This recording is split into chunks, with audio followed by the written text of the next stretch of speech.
El rostro amarillo es perfectamente natural que yo, al publicar estos breves bocetos, basados en los numerosos casos en que las extraordinarias cualidades de mi compañero me convirtieron a mí en un oyente, y en ocasiones, en actor de algún drama extraño, es perfectamente natural, digo, que yo ponga de relieve con preferencia sus éxitos y no sus fracasos.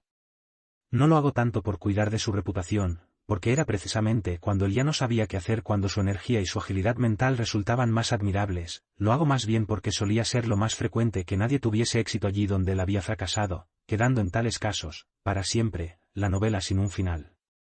Sin embargo, dio varias veces la casualidad de que se descubriese la verdad, aun en aquellos casos en que él iba equivocado. Tengo tomadas notas de una media docena de casos de esta clase, de todos ellos, el de la segunda mancha, y este que voy a relatar ahora, son los que ofrecen rasgos de mayor interés. Sherlock Holmes era un hombre que rara vez hacía ejercicio físico por el puro placer de hacerlo. Pocos hombres eran capaces de un esfuerzo muscular mayor, y resultaba, sin duda alguna, uno de los más hábiles boxeadores de su peso que yo he conocido, pero el ejercicio corporal sin una finalidad concreta lo consideraba como un derroche de energía, y era raro que él se ajetrease si no existía alguna finalidad de su profesión a la que acudir. Cuando esto ocurría, era hombre incansable e infatigable. Resultaba digno de notar que Sherlock Holmes se conservase muscularmente a punto en tales condiciones, pero su régimen de comidas era de ordinario de lo más sobrio, y sus costumbres llegaban en su sencillez hasta el borde de la austeridad. Salvo que, de cuando en cuando, recurría a la cocaína, Holmes no tenía vicios, y si echaba mano de esa droga era como protesta contra la monotonía de la vida, cuando escaseaban los asuntos y cuando los periódicos no ofrecían interés. Cierto día, en los comienzos de la primavera, llegó hasta el extremo de holgarse dando conmigo un paseo por el parque, en el que los primeros blandos brotes de verde asomaban en las ramas de los olmos y las pegajosas moarras de los castaños comenzaban a romperse y dejar paso a sus hojas quíntuples. Vagabundeamos juntos por espacio de 2 horas, en silencio la mayor parte del tiempo, como cumple a 2 hombres que se conocen íntimamente. Eran casi las 5 cuando nos hallábamos otra vez en Baker Street. Con permiso, señor, nos dijo el muchacho, al abrirnos la puerta. Estuvo un caballero preguntando por usted. Holmes me dirigió una mirada cargada de reproches, y me dijo, se acabaron los paseos vespertinos. ¿De modo que ese caballero se marchó? Sí, señor. ¿Le invitaste a entrar? Sí, señor. Él entró. ¿Cuánto tiempo estuvo esperando? Media hora, señor. Estaba muy inquieto, señor, y no hizo otra cosa que pasearse y patalear mientras permaneció aquí. Yo le oí porque estaba de guardia del lado de acá de la puerta. Finalmente, salió al pasillo, y me gritó, ¿no va a venir nunca ese hombre? Esas fueron sus mismas palabras, señor. Bastará con que espere usted un poquito más, le dije. Pues entonces, esperaré al aire libre, porque me siento medio ahogado, me contestó. Volveré dentro de poco. Y dicho esto, se levanta y se marcha, sin que nada de lo que yo le decía fuese capaz de retenerlo. Bueno, has sobrado lo mejor que podías, dijo Holmes, cuando entrábamos en nuestra habitación. Sin embargo, Watson, esto me molesta mucho, porque necesitaba perentoriamente un caso, y, a juzgar por la impaciencia de este hombre, se diría que el de ahora es importante. Hola. Esa pipa que hay encima de la mesa no es la de usted. Con seguridad que él se la dejó aquí. Es una bonita pipa de eglantina, con una larga boquilla de eso que los tabaqueros llaman ámbar. Yo me pregunto cuántas boquillas de ámbar auténtico habrá en Londres. Hay quienes toman como demostración de que lo es el que haya una mosca dentro de la masa. Pero eso de meter falsas moscas en la masa del falso ámbar es casi una rama del comercio. Bueno, muy turbado estaba el espíritu de ese hombre para olvidarse de una pipa a la que es evidente que él tiene en gran aprecio. ¿Cómo sabe usted que él la tiene en gran aprecio? Le pregunté. Veamos. Yo calculo que el precio primitivo de la pipa es de 7 chelines y 6 peniques. Fíjese ahora en que ha sido arreglada 2 veces, la una, en la parte de madera de la boquilla, y la otra, en la parte de ámbar. Las 2 composturas, hechas con aros de plata, como puede usted ver, le han tenido que costar más que la pipa cuando la compró. Un hombre que prefiere remendar la pipa a comprar una nueva con el mismo dinero, es que la aprecia en mucho. ¿Nada más? Le pregunté, porque Holmes daba vueltas a la pipa en su mano y la examinaba con la expresión pensativa característica en él. Holmes levantó en alto la pipa y la golpeó con su dedo índice, largo y delgado, como pudiera hacerlo un profesor que está dando una lección sobre un hueso. Las pipas ofrecen en ocasiones un interés extraordinario, dijo. No hay nada, fuera de los relojes y de los cordones de las botas, que tenga mayor individualidad. Sin embargo, las indicaciones que hay en esta no son muy importantes ni muy marcadas. El propietario de la misma es, evidentemente, un hombre musculoso, zurdo, de muy buena dentadura, despreocupado y que no necesita ser económico. Mi amigo largó todos estos datos como al desgaire, pero me fijé en que me miraba con el rabillo del ojo para ver si yo seguía su razonamiento. ¿De modo que usted considera como de buena posición a un hombre que emplea para fumar una pipa de 7 chelines? Le pregunté. Este tabaco es la mezcla Grosvenor, y cuesta 8 peniques la onza, contestó Holmes, sacando a golpecitos una pequeña cantidad de la cazoleta. Sobre la palma de su mano. ¿Cómo es posible comprar tabaco excelente a la mitad de ese precio? Está claro que no necesita economizar. ¿Y los demás puntos de que habló?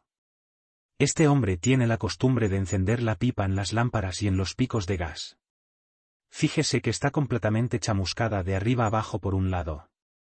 Claro está que esto no le habría ocurrido de haberla encendido con una cerilla. ¿Cómo va nadie a aplicar una cerilla al costado de su pipa? Pero no es posible encenderla en una lámpara sin que la cazoleta de la pipa resulte chamuscada. Esto le ocurre a esta pipa en el lado derecho, y de ello deduzco que este hombre es zurdo. Acerque usted su propia pipa a la lámpara y verá con qué naturalidad, usted, que es diestro, aplica el lado izquierdo a la llama. Es posible que le ocurra una vez hacer lo contrario, pero no constantemente. Esta pipa ha sido aplicada siempre de esa forma. Además, los dientes del fumador han penetrado en el ámbar. Esto denota que se trata de un hombre musculoso, enérgico y con buena dentadura. Pero, si no me equivoco, le oigo subir por las escaleras, de manera que vamos a tener algo más interesante que su pipa como tema de estudio. Un instante después se abrió la puerta y entró un hombre alto y joven. Vestía traje correcto, pero poco llamativo, de color gris oscuro, y llevaba en la mano un sombrero pardo de fieltro, blando y de casco bajo. Yo le habría calculado unos 30 años, aunque, en realidad, tenía alguno más. Ustedes perdonen, dijo con cierto embarazo. Me olvidé de llamar. Sí, porque debí haber llamado. La verdad es que estoy un poco trastornado, y pueden ustedes atribuirlo a eso. Se pasó la mano por la frente como quien está medio aturdido, y, acto continuo, se dejó caer en la silla, más bien que se sentó. Veo que usted lleva 1 o 2 noches sin dormir, le dijo Holmes con su simpática familiaridad. El no dormir agota los nervios más que el trabajo, y aún más que el placer. ¿En qué puedo servir a usted? Quería que me diese consejo. No sé qué hacer, y parece como si mi vida se hubiese hecho pedazos. ¿Desea usted emplearme como detective consultor? No es eso solo. Necesito su opinión de hombre de buen criterio, de hombre de mundo. Necesito saber qué pasos tengo que dar inmediatamente. Quiera Dios que usted pueda decírmelo. Se expresaba en estallidos cortos, secos y nerviosos, y me pareció que incluso el hablar le resultaba doloroso, haciéndolo únicamente porque su voluntad se sobreponía a su tendencia. Se trata de un asunto muy delicado, dijo. A uno le molesta tener que hablar a gentes extrañas de sus propios problemas domésticos. Es angustioso el discutir la conducta de mi propia mujer con 2 hombres a los que no conocía hasta ahora. Es horrible tener que hacer semejante cosa. Pero yo he llegado al límite extremo de mis fuerzas y necesito consejo. Mi querido señor Grant Menlow, empezó a decir Holmes. Nuestro visitante se puso en pie de un salto, exclamando, ¿cómo? ¿Sabe usted cómo me llamo? Me permito apuntarle la idea de que cuando usted desee conservar el incógnito, le dijo Holmes, sonriente, deje de escribir su nombre en el forro de su sombrero, o si lo escribe, vuelva la parte exterior del caso hacia la persona con quien está usted hablando. Yo iba a decirle que mi amigo y yo hemos escuchado en esta habitación muchas confidencias extraordinarias y que hemos tenido la buena suerte de llevar la paz a muchas almas conturbadas. Confío en que nos será posible hacer lo mismo en favor de usted. Como quizá el tiempo pueda ser un factor importante, yo le ruego que me exponga sin más dilación todos los hechos referentes a su asunto. Nuestro visitante volvió a pasarse la mano por la frente como si aquello le resultase muy cuesta arriba. Yo estaba viendo, por todos sus gestos y su expresión, que teníamos delante a un hombre reservado y circunspecto, de carácter algo orgulloso, más propenso a ocultar sus heridas que a mostrarlas. Pero de pronto, con fiero ademán de su mano cerrada con el que pareció arrojar a los vientos su reserva, empezó a decir: «El hecho es, señor Holmes, que yo soy un hombre casado, y que llevo 3 años de matrimonio. Durante ese tiempo mi esposa y yo nos hemos querido el uno al otro con tanta ternura y hemos vivido tan felices como la pareja más feliz que haya existido. No hemos tenido diferencia alguna, ni una sola, de pensamiento, palabra o hecho. Y de pronto, desde el lunes pasado, ha surgido entre nosotros una barrera y me encuentro con que, en su vida y en sus pensamientos, existe algo tan escondido para mí como si se tratase de una mujer que pasa a mi lado en la calle. Somos 2 extraños y yo quiero saber la causa. Antes de seguir adelante, señor Holmes, quiero dejarle convencido de una cosa: Effie me ama. Que no haya ningún error acerca de este punto. Ella me ama con todo su corazón y con toda su alma, hoy más que nunca. Lo sé, lo palpo. Sobre esto no quiero discutir. El hombre puede fácilmente ver si su mujer le ama. Pero se interpone entre nosotros este secreto, y ya no podremos ser los mismos mientras no lo aclaremos. Señor Monroe, tenga la amabilidad de exponerme los hechos, dijo Holmes, con cierta impaciencia. Voy a decirle lo que yo sé de la vida anterior de Effie. Era viuda cuando yo la conocí, aunque muy joven, pues solo tenía 25 años. Su apellido de entonces era señora Hebron. Marchó a Norteamérica siendo joven y residió en la ciudad de Atlanta, donde contrajo matrimonio con este Hebron, que era abogado con buena clientela. Tenían una hija única, pero se declaró en la población una grave epidemia de fiebre amarilla y murieron ambos, el marido y la niña. Yo he visto el certificado de defunción del marido. Esto hizo que ella sintiese disgusto de vivir en América. Regresó a Middlesex, donde vivió con una tía soltera en Pinner. No estará de más que diga que su madre la dejó en una posición bastante buena y que disponía de un capital de unas 4.500 libras, tan bien invertidas por él, que le producía una renta media del 7%. Cuando yo conocí a mi mujer ella llevaba solo 6 meses en Pinner, nos enamoramos el uno del otro y nos casamos pocas semanas más tarde. Yo soy un comerciante de lúpulo, y como tengo un ingreso de 700 a 800 libras al año, nuestra situación era próspera y alquilamos en Norbury un lindo chalet por 80 libras anuales. Teniendo en cuenta lo cerca que vivíamos de la capital, nuestro pequeño pueblo resulta muy campero. Poco antes de nuestra casa hay un mesón y 2 casas, al otro lado del campo que tenemos delante hay una casita aislada, fuera de estas no se encuentran más casas hasta llegar a la mitad de camino de la estación. La índole de mi negocio me llevaba a la capital en determinadas estaciones, pero el trabajo aflojaba durante el verano y entonces mi esposa y yo vivíamos en nuestra casa todo lo felices que se puede desear. Le aseguro a usted que jamás hubo entre nosotros una sombra hasta que empezó este condenado asunto de ahora. Antes de pasar adelante tengo que decirle una cosa. Cuando nos casamos, mi mujer me hizo entrega de sus bienes, bastante a disgusto mío, porque yo comprendía que si mis negocios me iban mal, la situación resultaría bastante molesta. Sin embargo, ella se empeñó, y así se hizo. Pues bien, hará 6 semanas ella vino a decirme: Jack, cuando te hiciste cargo de mi dinero me dijiste que siempre que yo necesitase una cantidad debía pedírtela. Claro que sí, porque todo él es tuyo, le contesté. Pues bien, necesito 100 libras, me dijo ella. Me causó gran sorpresa aquello, porque yo creí que se trataría simplemente de un vestido nuevo o de algo por el estilo, y le pregunté: ¿para qué diablos las quieres? Mira, me dijo ella, juguetona, me dijiste que tú eras únicamente mi banquero, y ya sabes que los banqueros no hacen nunca preguntas. Naturalmente que tendrás ese dinero, si verdaderamente lo quieres. Oh, sí, lo quiero. ¿Y no quieres decirme para qué lo necesitas? Quizá te lo diga algún día, Jack, pero no por el momento. Tuve, pues, que conformarme con eso, aunque era la primera vez que surgía entre nosotros un secreto. Le di un cheque, y ya no volví a pensar más en el asunto. Quizá nada tenga que ver con lo que vino después, pero me pareció justo contárselo. Pues bien, hace un momento les he dicho que no lejos de nuestro chalet hay una casita aislada.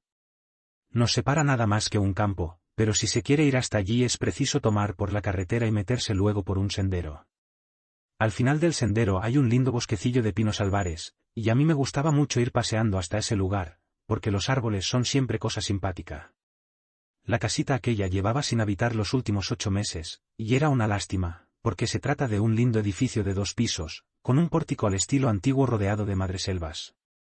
Yo lo contemplé muchas veces pensando que era una linda casita para hacer en ella un hogar. Pues bien, el lunes pasado iba yo al atardecer paseándome por ese camino, cuando me crucé con un carro de transporte vacío, que volvía a la carretera por ese sendero, y vi junto al pórtico un montón de alfombras y de enseres amontonados en la cespedera. Era evidente que la casita se había alquilado por fin. Pasé por delante de ella y me detuve a examinarla, como pudiera hacerlo un desocupado, preguntándome qué clase de gente sería la que venía a vivir cerca de nosotros. Estando mirando, advertí que desde una de las ventanas del piso superior me estaba acechando una cara. Yo no sé, señor Holmes, que tenía aquella cara, pero el hecho es que sentí un escalofrío por toda la espalda. Yo estaba un poco apartado, y por eso no pude distinguir bien sus facciones, pero era una cara que tenía un algo de antinatural y de inhumano. Esa fue la impresión que me produjo y avancé rápidamente para poder examinar más de cerca a la persona que me estaba mirando. Pero, al hacer eso, la cara desapareció súbitamente, tan súbitamente como si alguien la hubiese apartado a viva fuerza para meterla en la oscuridad de la habitación. Permanecí durante 5 minutos meditando sobre lo ocurrido y esforzándome por analizar mis impresiones. No habría podido decir si la cara era de un hombre o de una mujer. Lo que se me había quedado impreso con más fuerza era su color. Un color amarillo lívido, apagado, con algo como rígido y yerto, dolorosamente antinatural. Me produjo tal turbación que resolví enterarme algo más acerca de los nuevos inquilinos de la casita. Me acerqué y llamé a la puerta, siendo esta abierta en el acto por una mujer, alta y trasijada, de rostro duro y antipático. «¿Qué desea usted?», preguntó con acento norteño. «Soy el vecino de ustedes y vivo allí», le dije apuntando con un movimiento de mi cabeza hacia mi casa. «Veo que acaban de trasladarse aquí y pensé que si puedo ayudarlos en algo, cuando lo necesitemos, le pediremos ayuda», dijo, y me cerró la puerta en la cara.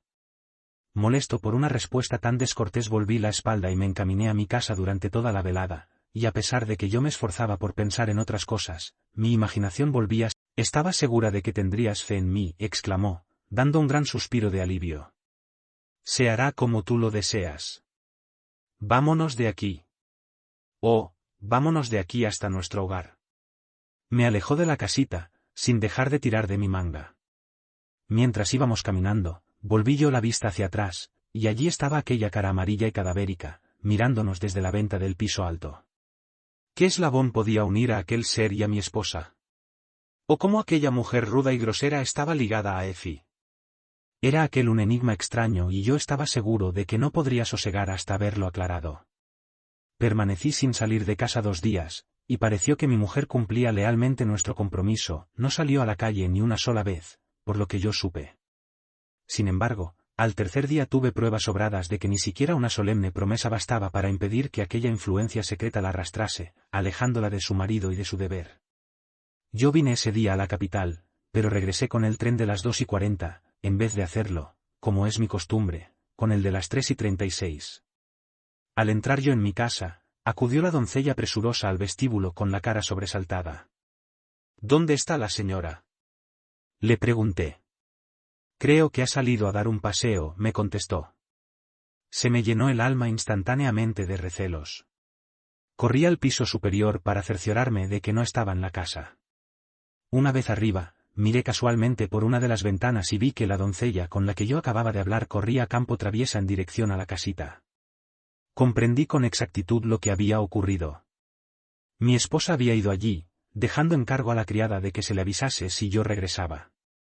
Eché a correr escaleras abajo, ardiendo en ira, y tiré a campo traviesa, resuelto a terminar de una vez para siempre con aquel asunto. Vi que mi mujer y la doncella venían a toda prisa por el sendero, pero no me detuve a hablar con ella. Era en la casa donde estaba el secreto que ensombrecía mi vida. Me juré que dejaría de serlo, ocurriese lo que ocurriese. Ni siquiera llamé al llegar a la casa. Hice girar el manillar de la puerta y me abalancé pasillo adelante. Todo era quietud y silencio en la planta baja. Una olla cantaba puesta al fuego en la cocina y un gatazo negro dormía acurrucado dentro de un canasto, pero no había ni rastro de la mujer que yo había visto en una ocasión anterior. Corrí a la otra habitación y también la encontré vacía. Me precipité entonces escaleras arriba, solo para encontrarme con que las dos habitaciones estaban vacías y desiertas. No había nadie en toda la casa. Mobiliario y cuadros eran de lo más corriente y vulgares, salvo los de la habitación en cuya ventana yo había visto la cara extraña. Esta habitación era cómoda y elegante y todas mis sospechas se inflamaron hasta convertirse en una hoguera furiosa y violenta cuando descubrí, encima de la repisa de la chimenea, una fotografía a todo tamaño de mi mujer que había sido hecha, a petición mía, solo 3 meses antes. Permanecí dentro de la casa todo el tiempo necesario para convencerme de que estaba vacía en absoluto. Luego la dejé, sintiendo sobre mi corazón un peso como jamás lo había sentido. Al entrar yo en casa, mi mujer salió al vestíbulo, pero yo me encontraba demasiado dolido y enojado para hablar con ella. La aparté a un lado y me metí en mi despacho. Sin embargo, ella se metió detrás de mí antes que yo pudiera cerrar la puerta. Me pesa el haber roto mi promesa, Jack, me dijo entonces. Pero estoy segura de que me lo perdonarías si lo supieses todo. Cuéntamelo, pues. No puedo, Jack, no puedo. Exclamó ella. No puede existir confianza alguna entre nosotros dos mientras no me expliques quién vive en esa casita y a quién has dado tu fotografía, le contesté. Me aparté de ella y abandoné mi casa. Eso ocurrió ayer, señor Holmes, y desde entonces no he vuelto a ver a mi esposa y nada más he sabido de este extraño suceso. Es la primera sombra que se ha interpuesto entre nosotros y me ha trastornado de tal manera, que no sé lo que más me conviene hacer. Esta mañana se me ocurrió de pronto que era usted el hombre indicado para aconsejarme. Me he dado prisa en venir y me pongo sin reservas entre sus manos. Por encima de todo, le suplico que me diga rápidamente qué es lo que debo hacer, porque esta calamidad me resulta insoportable. Holmes y yo habíamos escuchado con el máximo interés tan extraordinario relato, hecho de la manera nerviosa e inconexa propia de una persona que se encuentra bajo la influencia de una emoción extremada. Mi compañero permaneció algún tiempo sentado y en silencio, con la barbilla apoyada en la mano, perdido en sus pensamientos. Veamos, dijo al fin. ¿Podría usted jurar que la cara que vio en la ventana era la de un hombre? Me sería imposible afirmar tal cosa, porque siempre que la vi fue desde bastante distancia. Sin embargo, la impresión que a usted le produjo fue de desagrado. No parecía ser el suyo un color natural y mostraba además una rara rigidez de facciones. Cuando me acerqué, la cara desapareció como de un tirón. ¿Cuánto tiempo hace que su señora le pidió las 100 libras? Cerca de 2 meses. ¿Ha visto usted en alguna ocasión una fotografía de su primer marido? No, muy poco después de la muerte de este hubo en Atlanta un gran incendio y quedaron destruidos todos los documentos de mi esposa. Pero ella conservaba un certificado de defunción. Usted ha dicho que lo vio con sus propios ojos, ¿no es así? Sí, ella consiguió un certificado después del incendio. ¿Ha tratado usted con alguna persona que conociera a su esposa en Norteamérica? No. ¿Le ha hablado en alguna ocasión de volver por aquel país? No. ¿Tampoco ha recibido cartas de allí? No, que yo sepa. Gracias. Desearía poder meditar un poco más sobre el asunto. Si la casita en cuestión se halla deshabitada constantemente, quizá tengamos alguna dificultad. Por otro lado, si sus moradores fueron advertidos por alguien de que usted iba a presentarse allí, y eso es lo que yo me imagino, y se marcharon ayer antes de que usted llegase, entonces es posible que estén ya de regreso y podríamos aclararlo todo con facilidad. Permítame, pues, que le aconseje que regrese a Norbury y que vuelva a fijarse en las ventanas de la casita. Si usted llega a la convicción de que la casa está habitada, no entre en ella a la fuerza y envíenos un telegrama a mi amigo y a mí. A la hora de recibirlo estaremos con usted y nos costará muy poco tiempo llegar al fondo del asunto. ¿Y si la casa sigue vacía? En ese caso iremos a visitarlo a usted mañana y charlaremos del asunto. Adiós, y por encima de todo, no se preocupe hasta que esté seguro de que tiene razón seria para ello. Me temo, Watson, que este negocio resulte desagradable, dijo mi compañero, después de acompañar al señor Grant Menlow hasta la puerta. ¿Usted qué ha sacado en limpio? A mí me sonó a cosa fea, contesté. En efecto. O mucho me equivoco o hay en el fondo un caso de chantaje. Pero, ¿quién es el chantajista? Pues verá usted, Debe de ser esa persona que vive en la única habitación cómoda de la casita de campo y que tiene la fotografía de la señora encima de la repisa de la chimenea. Le aseguro, Watson, que en eso de la cara cadavérica de la ventana hay algo muy atrayente, y que por nada del mundo querría haberme perdido este caso. ¿Tiene usted formada ya una teoría? Sí, una teoría provisional. Pero me sorprendería que no resulte correcta. En esa casita está el primer marido de esta señora. ¿Por qué piensa usted semejante cosa? ¿Cómo podemos explicar de otra manera la ansiedad febril de que su segundo marido no entre allí? Los hechos, tal como yo los veo, son, más o menos, así, y esta mujer se casó en Norteamérica. Su marido resultó tener ciertas cualidades odiosas, o quizá estemos en lo cierto diciendo que contrajo alguna enfermedad repugnante, y resultó ser leproso o idiota. Ella, entonces, huyó de su lado, regresó a Inglaterra, cambió de nombre e inició de nuevo, ella al menos así lo creía, su vida.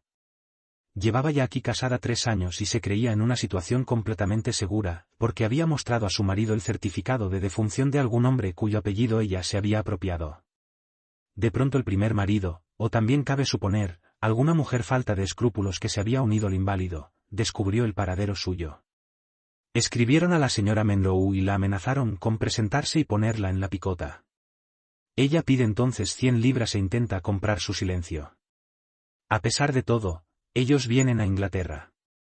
Cuando el señor trae casualmente a colación la noticia de que en la casita hay gente nueva, la señora sabe ya, de una manera u otra, que se trata de sus perseguidores. Entonces espera a que su marido esté dormido y sale de casa precipitadamente para tratar de convencerlos de que la dejen en paz. No habiendo tenido éxito, vuelve otra vez, a la mañana siguiente, y es entonces cuando su marido tropieza con ella en el momento en que salía de la casita, tal como nos lo ha explicado. La mujer le promete entonces que no volverá a ir, pero 2 días más tarde el anhelo de desembarazarse de aquellos vecinos temibles se impone a ella con demasiada fuerza, y hace otra tentativa, llevando la fotografía, que es probable le hubiesen exigido antes. Cuando se hallan en esa entrevista, llega corriendo la doncella para anunciar que el amo está de regreso. La esposa, entonces, segura de que aquel irá derecho a la casita, hace salir apresuradamente a sus moradores por la puerta trasera y ellos se esconden probablemente en el bosquecillo de pinos albares que, según dijo antes, hay cerca de allí. De ese modo el marido se encuentra con la casa desierta. Sin embargo, me sorprendería muchísimo que siga estándolo cuando el señor Menlow lleve a cabo esta noche su reconocimiento. ¿Qué opina usted de mi teoría? Que toda ella es una pura suposición. Por lo menos con ella se explican todos los hechos. Tendremos tiempo de rectificarla cuando lleguen a nuestro conocimiento otros hechos nuevos que no quepan en la misma. Por ahora no podemos hacer otra cosa hasta que recibamos un nuevo mensaje de nuestro amigo de Norbury. No tuvimos que esperar mucho. Nos llegó en el momento que acabábamos de tomar el té. El mensaje decía: la casita sigue habitada. He vuelto a ver la cara en la ventana, saldré a la llegada del tren de las 7 y no daré ningún paso hasta entonces. Nos esperaba en el andén cuando nosotros nos apeamos, y pudimos ver, a la luz de las lámparas de la estación, que se hallaba muy pálido y que temblaba de excitación. Señor Holmes, siguen allí, dijo, apoyando una mano en el brazo de mi amigo. Cuando venía para aquí vi las luces. Ahora lo pondremos todo en claro de una vez y para siempre. ¿Qué plan tiene usted, según eso?, preguntó Holmes, mientras avanzábamos por la carretera, oscura y bordeada de árboles. Voy a entrar a la fuerza y veré con mis propios ojos quién hay dentro de la casa. Quisiera que ustedes dos estuvieran allí en calidad de testigos. ¿Está usted completamente resuelto a ello, no obstante la advertencia de su esposa de que es preferible que usted no aclare ese misterio? Sí, estoy resuelto. Yo creo que hace usted bien. Es preferible la verdad, cualquiera que sea, a una duda indefinida. Lo mejor que podemos hacer es llegarnos allí ahora mismo. Mirando las cosas desde el punto de vista legal, no cabe duda de que cometemos un acto indudablemente incorrecto, pero yo creo que vale la pena correr ese riesgo. La noche era muy oscura, y empezaba a caer una fina llovizna, cuando desembocamos desde la carretera en un estrecho sendero, de profundas huellas y con setos a uno y otro lado. Sin embargo, el señor Grant Menlow avanzó. Impaciente y nosotros le seguimos a trompicones lo mejor que pudimos. Aquellas luces son las de mi casa, nos dijo por lo bajo, apuntando hacia un leve resplandor que se veía entre los árboles, y aquí tenemos la casita en la que yo voy a entrar. Al decir esto, doblamos un recodo del sendero y nos encontramos muy cerca del edificio en cuestión. Una franja amarilla que cruzaba en sentido vertical el fondo negro nos mostró que la puerta no se hallaba cerrada del todo y en el piso de arriba se veía una ventana brillantemente iluminada. Al dirigir hacia ella nuestra vista, vimos cruzar por detrás del visillo una sombra negra borrosa. «Allí la tienen ustedes», exclamó Grant Menlow. «Ya ven por sus propios ojos que en esa habitación hay alguien. Y ahora, síganme, y pronto lo sabremos todo». Se acercó a la puerta, pero súbitamente salió de la oscuridad una mujer y quedó dibujada por el foco luminoso de la lámpara. Yo no podía verle la cara en la oscuridad del contraluz, pero sí vi que ella alzaba los brazos en actitud de súplica. «Por amor de Dios, Jack, no entres», gritó.